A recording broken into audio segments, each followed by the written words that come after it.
चली दुआरी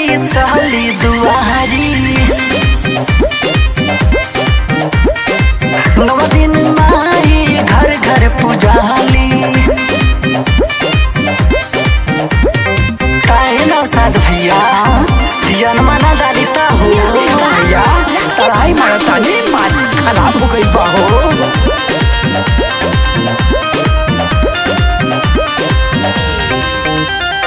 जनतानी मैया के निमी हयासन भावे नहीं पिपरा पकड़वे राम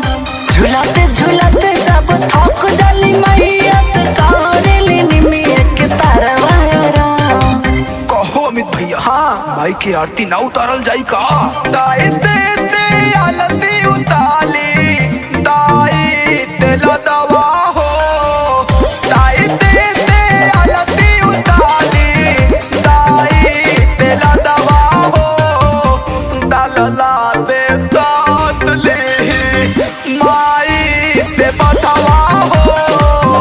दलला दे दात ले माई ते बधवा हो हमने तो दोला दला बहना दावा अरे चुप रहा मर्दे दोनों हाथ जोड़ लिया ना जय माता दी बोल दिया आई भैया ऐसे मांगला माफी बखवाओ ना काटी टाइम भैया दोस्त बोला जय माता दी माता दी माता दी लागल बा भीड़ बड़ी भारी हो देखा न माही के दुआरी हो ए लागल बा भीड़ बड़ी भारी हो देखा न माही के दुआरी हो सुनार हाउल के फूलावा से माई पुजाली जय हो माई काली जय शेरवाली जय हो जोतवाली जय हो भवानी जय हो दुर्गा रानी जय माई काली जय हो मेरो